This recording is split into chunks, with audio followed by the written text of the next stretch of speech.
Assalamualaikum warahmatullahi wabarakatuh.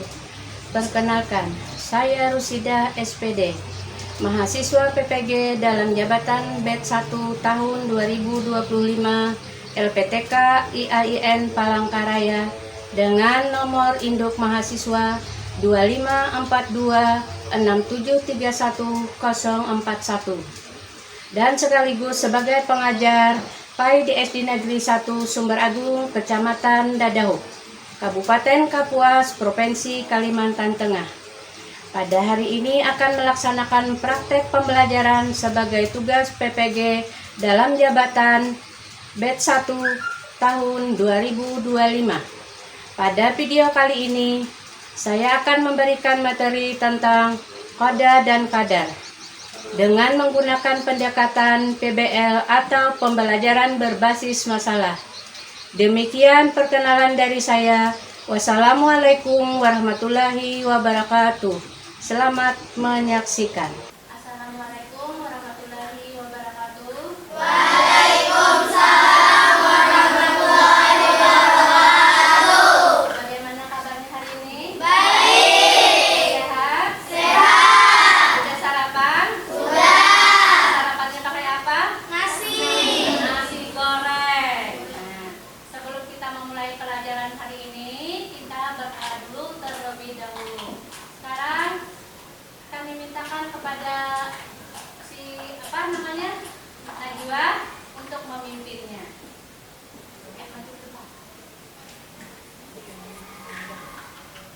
Marilah teman-teman kita berdoa dulu sebelum belajar. Doa mulai.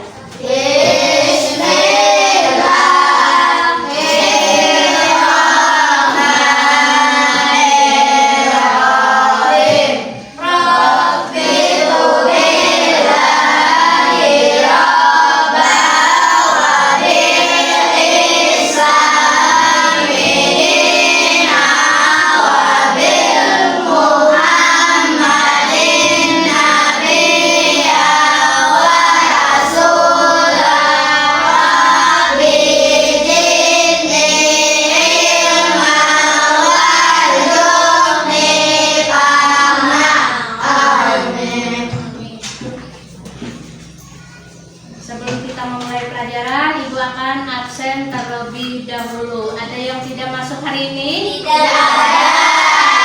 Hadir semua ya.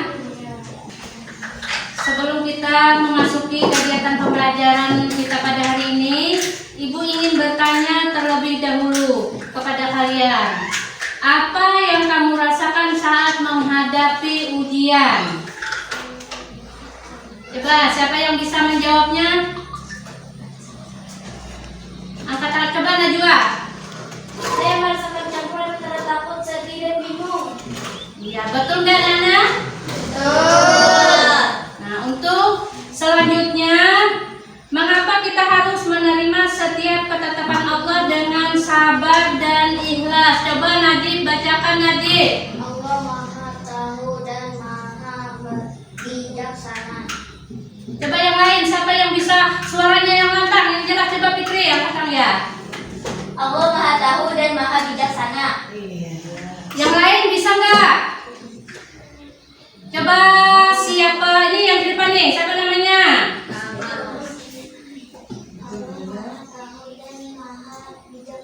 Iya. Kalau selanjutnya itu sabar dan ikhlas mendatangkan pahala, ada lagi menjadi bukti ketundukan dan kepasrahan kita kepada Allah. Terus yang terakhir apa? Bisa nggak? Memberikan ketenangan hati. Iya. Terus selanjutnya kita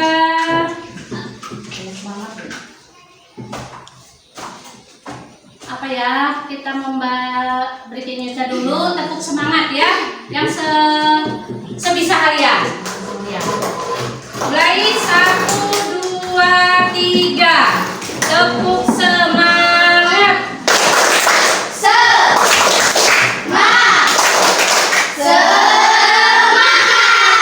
Satu kali lagi biar enjoy kita ya belajarnya. Ya, 1, 2, 3. Tepuk semangat. Semangat.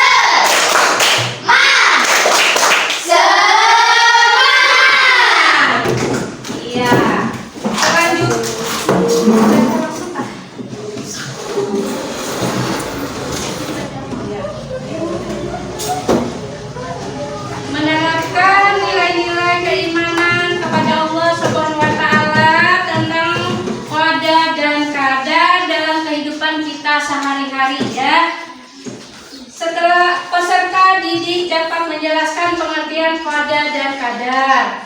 Peserta didik dapat menunjukkan sikap sabar, tawakal terhadap ketetapan Allah.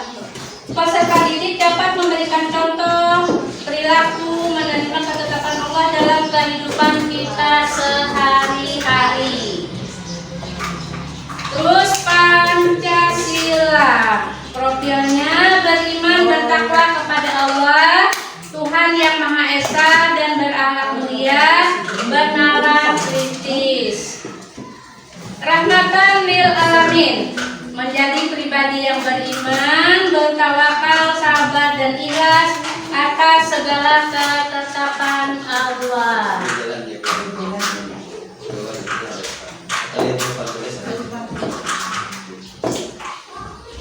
Untuk selanjutnya yaitu model pembelajaran yang kita gunakan adalah Problem Based Learning atau PBL, pembelajaran berbasis masalah. Sekarang Ibu akan menayangkan sebuah video pendek tentang seorang anak yang bersikap sabar dan Murah. dan apa dan musibah. Simak baik-baik ya untuk video ini. Kondisi laki-laki ini sedang berbaring dengan tangan dan kakinya bungkam. Telinganya sulit mendengar, matanya buta, dan tak ada yang tersisa selain lisannya yang bicara. Dari lisannya orang itu mengucapkan, "Ya Allah, berilah aku ilham untuk tetap mensyukuri nikmat-Mu yang telah Engkau anugerahkan kepadaku, dan Engkau sangat memuliakan aku dari ciptaan dari yang lain."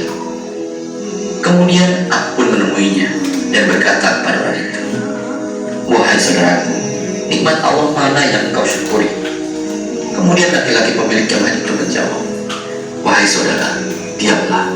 Demi Allah, seandainya Allah datangkan lautan, niscaya laut tersebut akan menenggelamkanku, atau gunung api yang pasti aku akan terbakar, atau dijatuhkan langit kepadaku yang pasti akan meremukkanku. Aku tidak akan mengatakan apapun kecuali rasa syukur." Aku kembali bertanya, "Bersyukur atas apa?"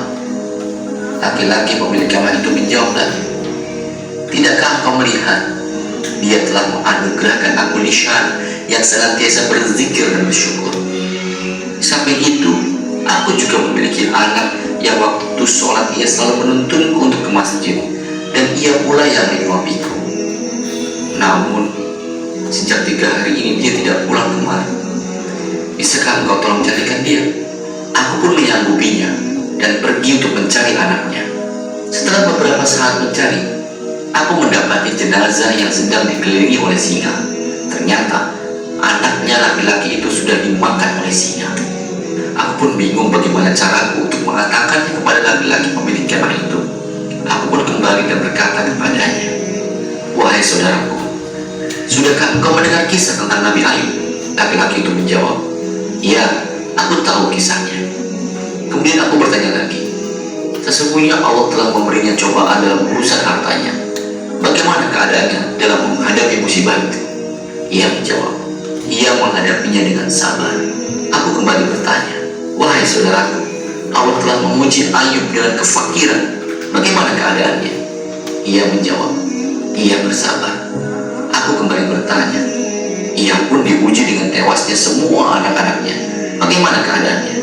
Ia menjawab, "Ia tetap bersabar." Aku kembali bertanya, "Ia juga diuji dengan penyakit di badannya. Bagaimana keadaannya?" Ia menjawab dan balik bertanya, "Ia tetap bersabar. Sekarang katakan padaku di mana anakku?"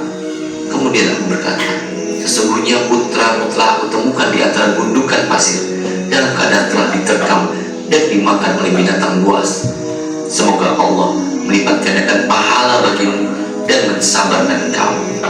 Kemudian laki-laki pemilik kemah ini mengatakan, "Alhamdulillah, yang Dia tidak meninggalkan keturunan bagiku yang bermaksiat kepada Allah sehingga ia diazab di neraka."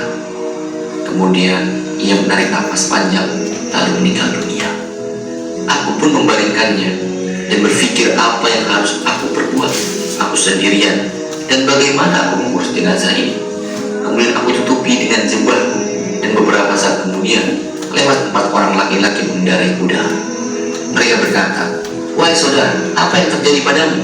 Kemudian aku pun menceritakan kepada mereka apa yang telah aku alami, dan aku meminta bantuan kepada mereka untuk mengurus jenazah laki-laki ini. Mereka bertanya, "Siapa dia?" Lalu aku menjawab, "Aku juga tidak mengenalnya. Dia dalam keadaan sakit dan memprihatinkan." Kemudian keempat laki-laki ini meminta untuk membuka penutup wajahnya, karena mungkin salah satu dari mereka mengenalnya. Ketika aku membuka menutup wajahnya, tiba-tiba mereka tersentak, lalu mencium dan menangisinya dan berkata, "Subhanallah, wajah yang senantiasa bersujud kepada Allah, mata yang selalu menunduk atas apa yang diharapkan Allah, tubuhnya selalu sujud tatkala orang-orang dalam keadaan tidur." Aku pun bertanya, "Kalian kenal dengan laki-laki ini?" Mereka menjawab, "Kau tidak mengenalnya?" Aku menjawab bahwa aku tidak tahu siapa laki-laki ini. Kemudian mereka berkata, "Ini adalah Abu Kilabah, sahabat dari Ibnu Abbas. Laki-laki ini pernah diminta oleh khalifah untuk menjadi seorang hakim, namun ia menolak jabatan tersebut. Perlu diketahui bahwa jabatan hakim atau qadi ini adalah suatu jabatan khusus di mana mereka akan mengatur hukum dan menentukan hukum di antara manusia. Ini merupakan jabatan yang mulia pada saat itu. Namun Abu Kilabah menolaknya dan pergi ke wilayah Mesir hingga wafat dalam keadaan seperti ini.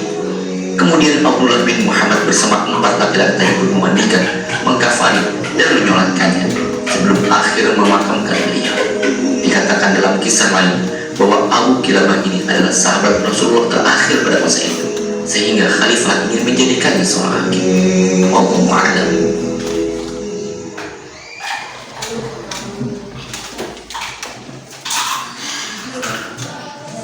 Nah, demikian anak-anak video tadi kita dapat pelajaran. Selanjutnya ibu akan memberikan masing-masing kepada kalian, yaitu kita membagi kelompok menjadi 3 kelompok. Ibu pimpin aja ya langsung cara membagi kelompoknya. Kita berhitung dari situ dulu mulai. 1, 2, 3, 2, 3, 1, 2, 3, 1, 2, 3, 1, 2, 3. Nah, silahkan cari kelompok kalian yang 1, 1, yang 2, 2, yang 3, 3. Ayo udah, langsung baku sini langsung kumpulkan, langsung kumpulkan. Di sini coba bangkunya. Kelompok 3 sebelah sini, 3 sini, sini. Ayo cepat. Siapa yang merasa urutan 3? Yang sini. Bangkunya ambil. Megangnya ambil. 1.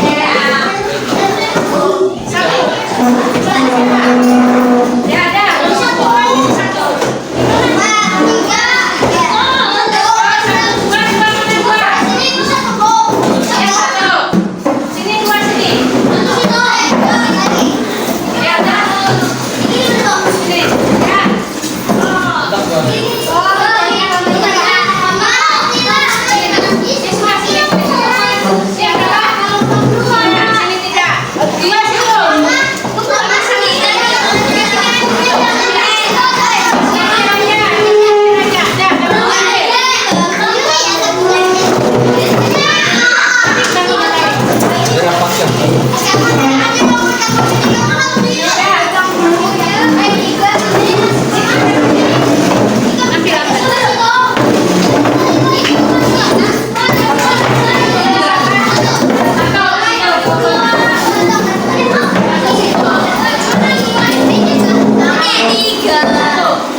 sepak bola sekolah.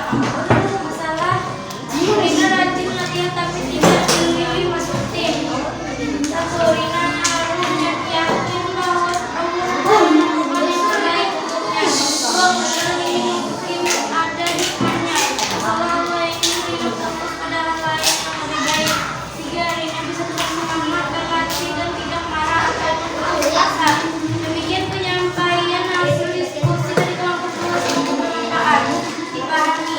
Terima kasih atas perhatiannya. Tutup dengan ucapan Assalamualaikum warahmatullahi wabarakatuh. Waalaikumsalam warahmatullahi wabarakatuh orang semuanya. Sekarang diberi aplasan 2 kelompok 2. Untuk kelompok 3 kami persilakan membacakan hasil diskusinya. Assalamualaikum warahmatullahi wabarakatuh. Baiklah, kami dari kelompok 3 akan menyampaikan hasil diskusi kami, yaitu kasus 3 kehilangan barang sayang. Masalah Hasan kehilangan sepeda dan tidak menemukannya. Hasil diskusi 1. Hasan harus menerima dengan sabar karena semua milik kita adalah titipan dari Allah. 2. Hasan bisa belajar bahwa tidak semua yang kita cintai akan selalu bersama kita. 3. Ini mengajarkan untuk tidak terlalu bergantung pada benda dan tetap bersyukur atas nikmat lain.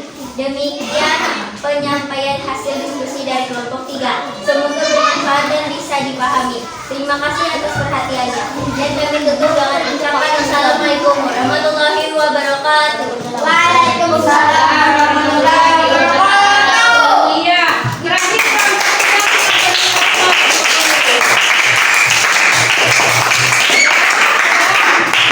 sekarang kita menganalisis pelajaran kita atau mengelaborasi kalian ya. Di sini ada pilihlah jawaban yang benar. Angkat tangan yang bisa nanti ya. Nah, apa yang dimaksud dengan pada? A. Usaha manusia. B. Ketetapan Allah sejak zaman jahiliyah. Jangan ribut. C. Balasan amal manusia. D. Kejadian di dunia tanpa ketetapan. Yang mana jawabannya? A. Usaha manusia. Benar nggak? Yang lain? Sekarang yang nomor 2. Bagaimana sikap kita terhadap ketetapan Allah? A. Menolak. B. Marah. C. Sabar dan tawakal. D. Menyesal. Apa jawabannya? C. Ya, sabar. Dan tawakal. Iya. Sekarang kita Ibu menjelaskan atas salah satu contoh penerimaan qada dan qadar dalam kehidupan kita sehari-hari. Suatu ketika saya belajar dengan sungguh-sungguh menghadapi ujian sekolah. Saya membaca, mengerjakan latihan soal dan meminta doa dari orang tua. Namun setelah itu hasil ujian saya keluar nilainya sangat jelek. Nah, tidak diharapkan dengan awalnya. Saya kecewa, tetapi kemudian saya menyadari bahwa ini adalah bagian dari Ibu tanyakan. Jelaskan salah satu contoh penerima qada dan qadar dalam kehidupan kita sehari-hari. Najwa. Najwa mana? Suatu ketika saya belajar untuk menghadapi ujian sekolah. Saya membaca buku, mengerjakan latihan soal dan meminta doa dari orang tua. Namun ketika hasil di keluar saya tidak sebaik yang saya harapkan. Awalnya saya kecewa, tapi kemudian saya menyadari bahwa adalah bagian dari qada dan qadar Allah. Bagaimana yang lain? Setelah lihat jawabannya? Wah. Kasih aplaus dulu buat Najwa. Selanjutnya soal yang kedua, Fitri. Ada nggak yang namanya Fitri? Ya, sekarang Ibu kasih soal ya. Sebutkan 2 hikmah meyakini qada dan qadar. Menumbuhkan sikap sabar dan ikhlas dalam menghadapi ujian hidup, mendorong semangat berusaha dan tawakal. Bagaimana anak-anak? Benar. Benar kan jawabannya? Kita menyimpulkan pelajaran kita pada hari ini ya. Apa kesimpulan pelajaran kita pada hari ini? Coba sebutkan, anu bacakan. Apa kamu jawab? Nih kamu jawab, bercanda terus. Sekarang baca di depan. Meyakini qadar dan qadar. 1. Menumbuhkan sikap sadar dan ikhlas dalam menghadapi ujian hidup dengan meyakini bahwa segala sesuatu sudah ditetapkan oleh Allah. Kita lebih mudah menerima takdir dengan hati yang lapang dan tidak mudah putus asa. 2. Mendorong semangat berusaha dan tawakal. Iman kepada qadar dan qadar mengajarkan kita untuk tetap berusaha sebaik mungkin sambil menyerahkan hasilnya kepada Allah dengan penuh kepercayaan. Sekarang siapa lagi untuk menyimpulkan untuk sesi yang kedua? Coba silakan beda atau Semangat berusaha dan tawakal. beda dong. Sekarang ibu persilahkan untuk menyimpulkan yang kedua. Ibu persilahkan.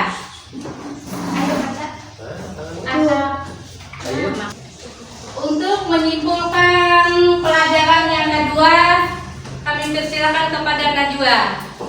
Mendorong semangat berusaha dan tawakal. Iman kepada qadar dan qadar mengajarkan kita untuk tetap berusaha sebaik mungkin sambil menyerahkan hasilnya kepada Allah dengan penuh kepercayaan. Iya, gimana tanggapan yang lain? Ada nggak dari kelompok 1 dan 2? 1 dan 3? Udah jawabannya, Mas? Nah, sekarang kita kasih apa dulu buat Najwa. Untuk kelompok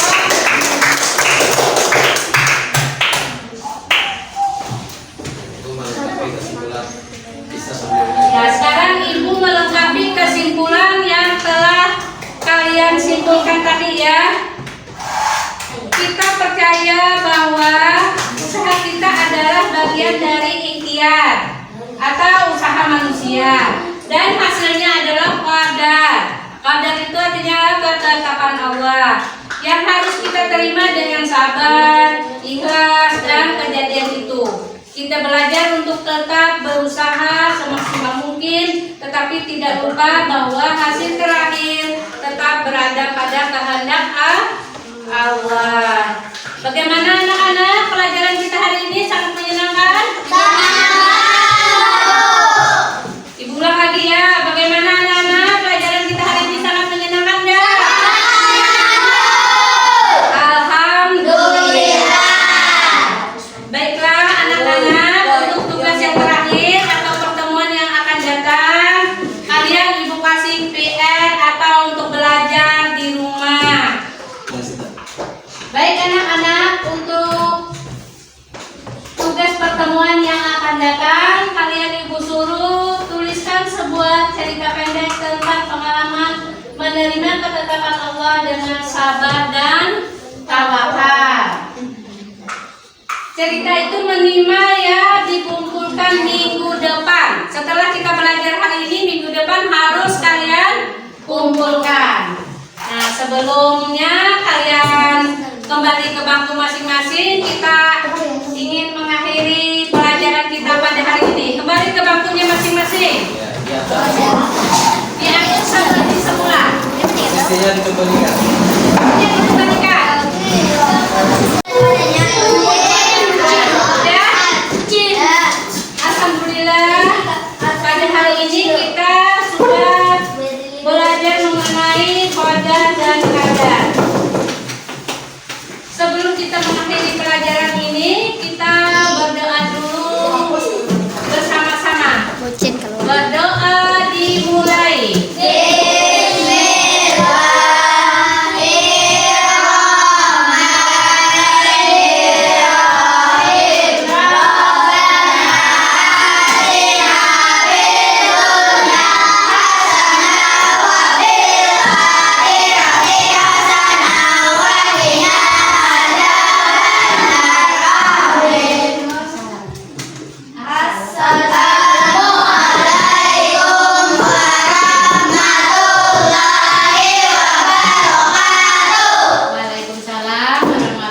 warahmatullahi wabarakatuh.